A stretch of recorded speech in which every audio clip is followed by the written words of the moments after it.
जय श्री कृष्ण भक्तों। शनिवार की व्रत कथा। एक समय स्वर्गलोक में सबसे बड़ा कौन है के प्रश्न पर 9 ग्रहों में वाद विवाद हो गया। विवाद इतना बढ़ा कि परस्पर भयंकर युद्ध की स्थिति बन गई। निर्णय के लिए सभी देवता देवराज इंद्र के पास पहुँचे और बोले, हे देवराज, आपको निर्णय करना होगा कि हम में से सबसे बड़ा कौन है।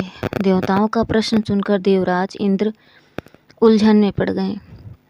इंद्र बोले, मैं इस प्रश्न का उत्तर देने में असमर्थ हूँ। हम सभी पृथ्वी लोक के उज्जयिनी नगरी के राजा विक्रमादित्य के पास चलते हैं। देवराज इंद्र सभी ग्रह देवता उज्जयिनी नगरी पहुँचे। महल में पहुंचकर जब देवताओं ने उनसे प्रश्न पूछा तो राजा विक्रमादित्य भी कुछ देर के लिए परेशान उठे, क्योंकि सभी देवता अपनी अपनी शक्तियों के कारण महान थे। किसी को भी छोटा या बड़ा कह देने से उनके क्रोध के प्रकोप से भयंकर हानि पहुंच सकती थी। तो सभी देवता कहाँ पहुंचे? राजा विक्रमादित्य के दरबार में। तो सभी देवता अपने आप में ही शक्तिशाली थे।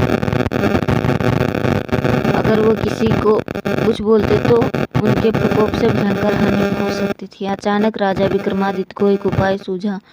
उन्होंने विभिन्न धातुओं स्वर्ण, रजत, चांदी, कांसा, ताम्र, सीसा, रांगा, जस्ता, अभ्रक और लोहे के 9 आसन बनवाए। धातुओं के गुणों के अनुसार सभी आसनों को एक दूसरे के पीछे रखवाकर उन्होंने देवताओं को अपने अपने सिंहासन पर बैठने को कहा।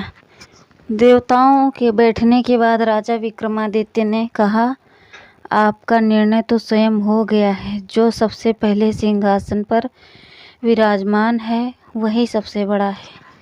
राजा विक्रमादित्य के निर्णय को सुनकर शनि देवता ने सबसे पहले आसन पर बैठने के कारण अपने को छोटा जानकर क्रोधित होकर कहा, राजा विक्रमादित्य, तुमने मुझे सबसे पीछे बैठाकर मेरा अपमान किया है।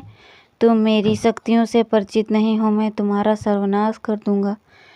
शनि ने कहा, सूर्य एक राशि पर 1 महीने, चंद्रमा 2.25 महीना, मंगल 1.5 महीना, बुध और शुक्र 1 महीना, बृहस्पति 13 महीने रहते हैं, लेकिन मैं किसी राशि पर 7.5 वर्ष 7.5 तक रहता हूँ। बड़े बड़े देवताओं को मैंने अपने प्रकोप से